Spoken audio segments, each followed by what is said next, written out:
Alright, in this video, I'm going to talk about 3 different types of clay you can use on your paint to remove bonding contaminants. So we've got the Mother's, it's like a little bar, the Speed 2.0, got the Eagle 1 Surface Prep Mitt, and then your classic, this is Wizard's clay bar, they're Mystic clay. So pretty similar to, you know, McGuire's and Mother's have a clay bar too, so there's a lot of people that make clay. But you've got basically 3 different styles, so we're going to go through how well they work and what situations each one excels at. I've got 3 different section masks off here, and before I taped it off, I wiped it off with the dishwashing soap. Just got the surface cleaned off, dried it off, put the masking tape on there, and I'm going to use the dishwashing soap as my clay lube. So I got that. You could use the M34 if you wanted. The McGuire's Final Inspection, that's fine as well. It's probably a little more cost effective to use dishwashing soap. So, got a microfiber towel.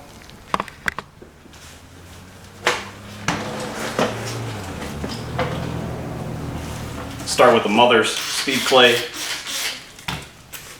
I like to get the clay wet. Just make sure there's nothing on there. Kind of flood the panel with water.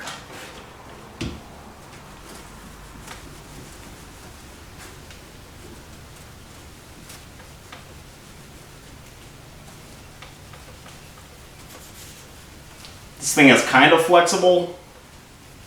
It's definitely not as flexible as that Eagle 1 mitt, and it's definitely nowhere near the clay bar. I mean, the clay, you can get into some really odd curves, and I would say the clay bar is the most versatile for curves and getting into odd places, whereas that Surface Prep mitt is a little bit better, and then this is probably the worst selection for getting into a lot of complicated curves. Like up in here, I feel like it's not really, because of this compound curve, probably not doing as good of a job as it could, but it is still kind of getting in there. And then if you work the edges, you can kind of make it work.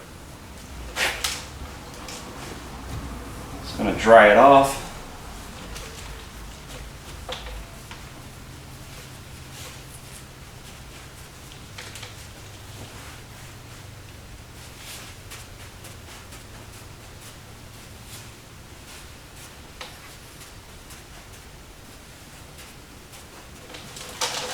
Alright, move to the next section. Clay mitt.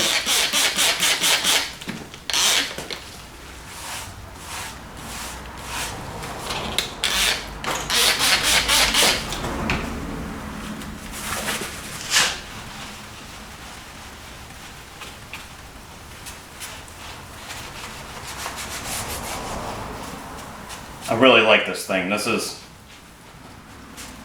probably the easiest to use, and kind of the nice thing about the mitt or even the speed clay, they're a lot easier to hold.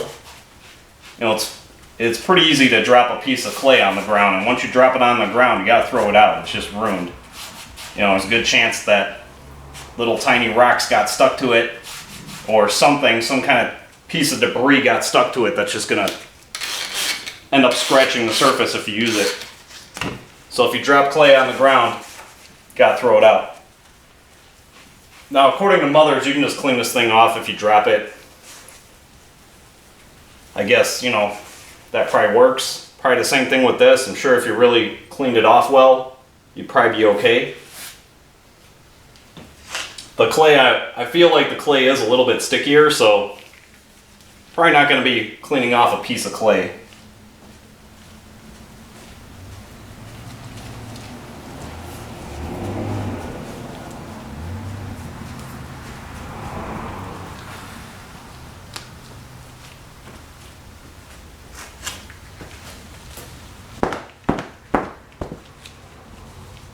Alright, we'll move on to the third section. I mean, even just picking the clay up off of the container. You can hear it like sticking, and even just touching it. Very sticky.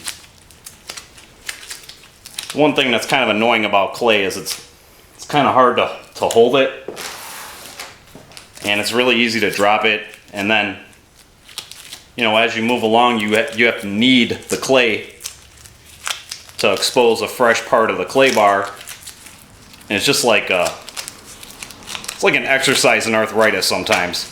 So it's not so bad if you're not claying like an entire vehicle, but if you're doing the whole vehicle, it can get kind of annoying. It's not too bad, but I guess I'm just getting old, so I like complaining about everything. So same deal. Flood that panel with the lubricant. You don't really have to push hard with any of this stuff. You really you want to just glide across the surface. You want that flicking motion to break those contaminants off the surface. And you'll feel it too. I mean, like, I can already feel this is pretty smooth. Didn't take long. Couple passes and it'll yank that stuff off of there.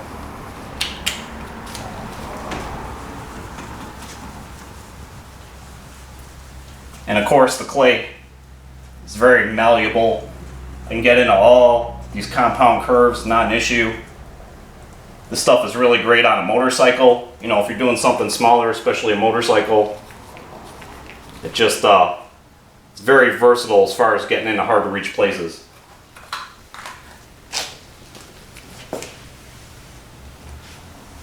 So I'm gonna dry this off too.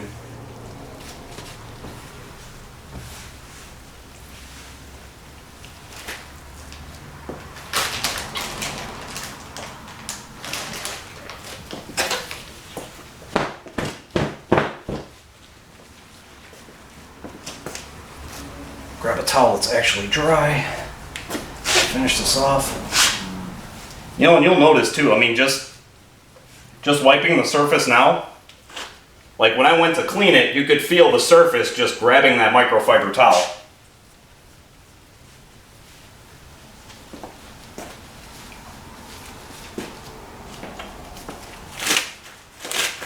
So, as an example, if we were to come back here,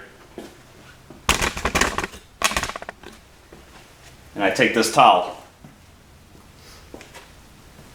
use the dry one.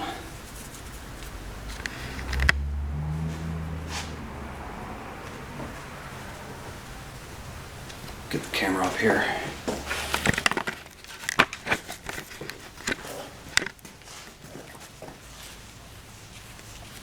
Here it's making that sound. Now we come over to where it's been clayed. It's a lot quieter.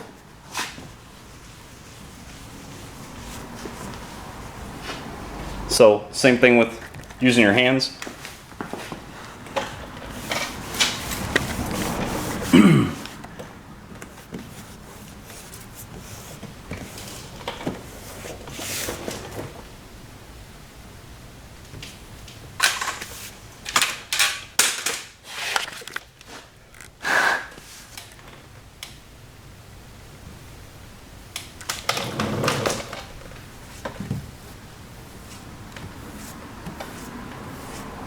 I think you can hear that.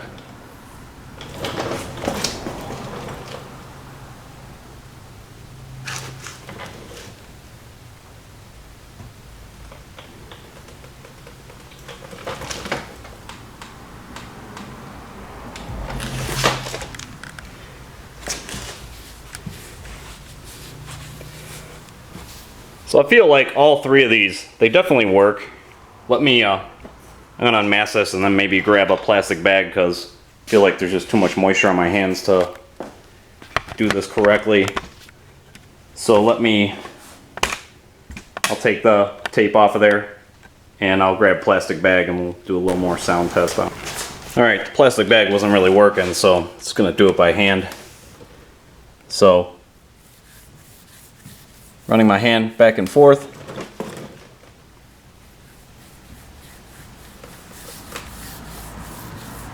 You can hear that sound. Gets quiet. Now even coming up to this spot here,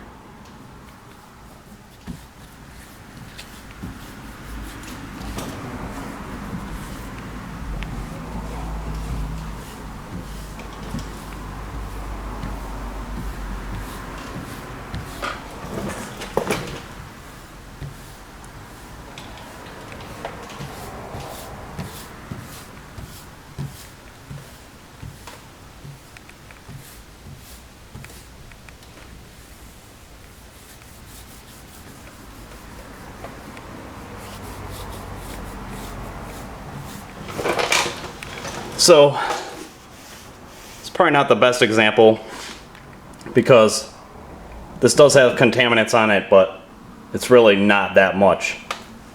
So if we move over to the glass, this might actually be a better example. Okay, hear all that. So I'm going to clay that off. Just grab the Eagle 1 mitt.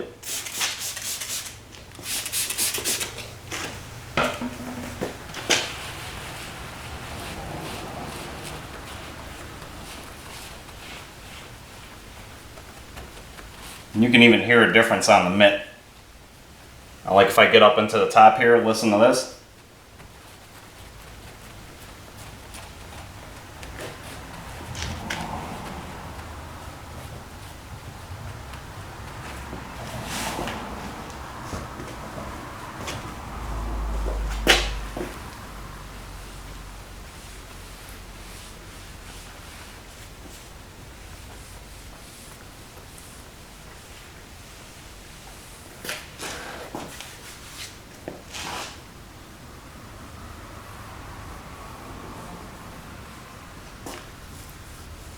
And here over here where I didn't hit it.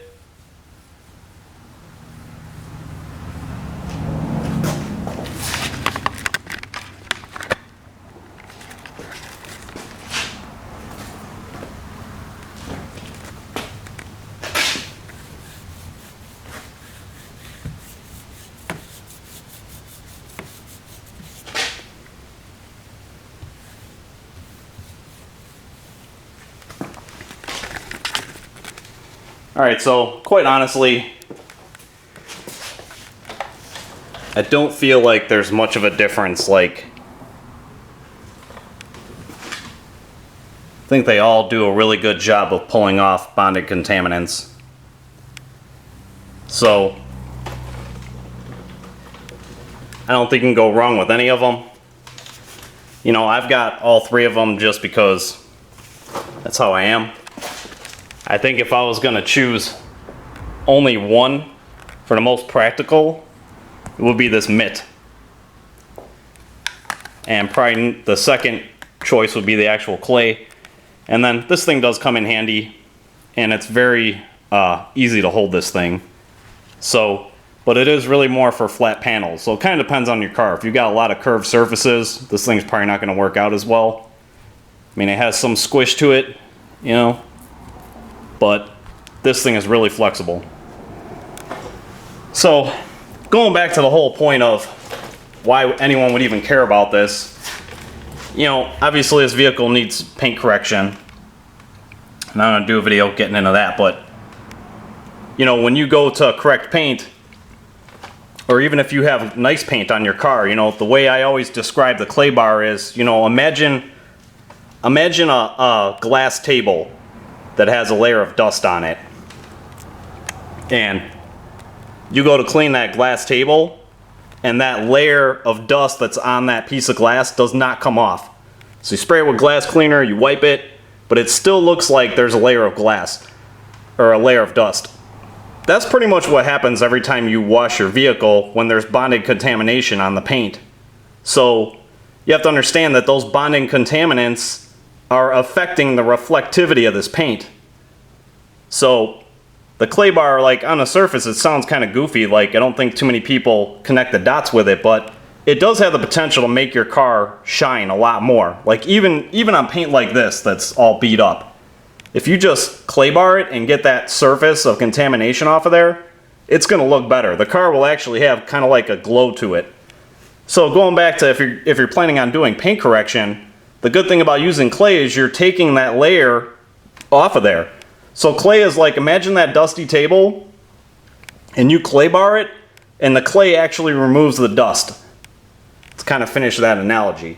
So the clay is what's actually removing that layer, that dusty, hazy material off of the surface. So now, like that piece of glass can reflect light correctly. It doesn't look dusty, it looks clear. So going back to doing paint correction, you know, it's always a good idea to get those bonding contaminants off. Like, yeah, you can probably get them off just running the buffer over it, but you figure the buffer has to fight through that layer of contamination Now, like on this vehicle, it wasn't that bad. But I mean, some vehicles, you'll really, I mean, it'll sound like sandpaper when you run your hands over it. So getting that layer off makes it that much easier for the product and the pad and the buffer to actually correct the paint. You're not trying to chew through that top layer before you actually get down to the paint. Alright guys, I hope that was helpful. Hopefully you got a better understanding of clay. You know, like I said, that layer of bonding contaminants, it really affects the way the vehicle shines. I've got another video where I use this on my white Mustang, so I'll link that. It's kind of interesting. And then this thing is cool. If you watch that video, I'll tell you about 14 times. You can use it on the tail lights and all the glass and the headlights and all that, you know. So, kind of to finish this out, the other thing with doing this clay, the way I like to use it 9 times out of 10 is I'll actually wash the vehicle. I'll get it washed off, you know, hit it with the soap, rinse it, make sure the vehicle's clean, but leave it wet and get a brand new bucket of soapy water and then pick whatever kind of clay. This is probably like the easiest, fastest, you know, most cost-effective way to clay a car out. And I'll just use that new soapy water and I'll use the clay, you know, with the new soapy water, go over the whole vehicle with the clay, rinse it off, and you're good to go.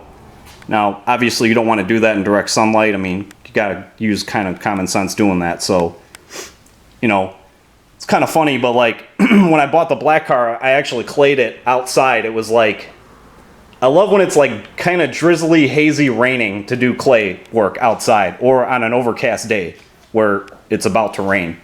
Because you can do it outside, you can see better, and you're not gonna have the sun beating down on that panel, like heating it up and all that. So like an overcast or like a drizzly day is like the perfect time to get out there and clay your vehicle off. It's probably the easiest way to do it. So hopefully that helped you guys out. Stuff is pretty awesome. You know, all of these methods are pretty similar to each other. And then like I said, you know, just washing a car and claying it off, you can get a pretty big result out of it. I think a lot of people underestimate what that can actually do, because I mean, it is kind of goofy, you know. It's like, clay. You just rub it on the surface of your car. So until you understand the mechanics behind it, what it's actually doing, it does seem kind of retarded, but believe me when I tell you it's worth the effort. So I'm going to get into running a dual action polisher over this whole truck, so I have to clay this whole thing out. So that'll be step 1 for that. Alright guys, thanks for watching. I'll get you links for all this stuff if you're interested in purchasing it. Check out the description, got links for this. So hopefully that was a little bit better explanation of clay bar for you. Alright guys, I'll see you in the next one. Alright, get you guys one more example. I used the clay mitt on the top here. Masked it off.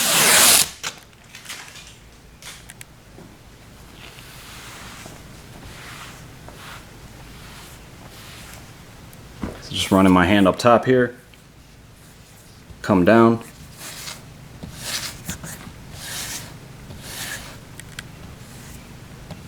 It's all those contaminants grabbing onto my hand.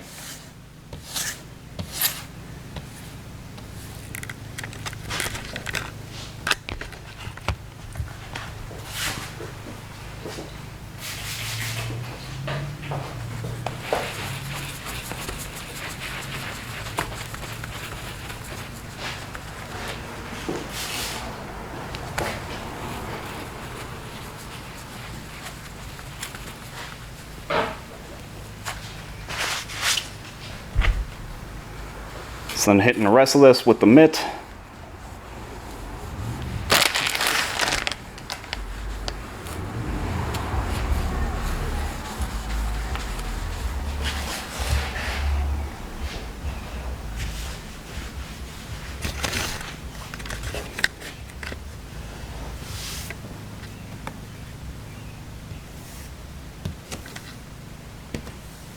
Now it's all smooth.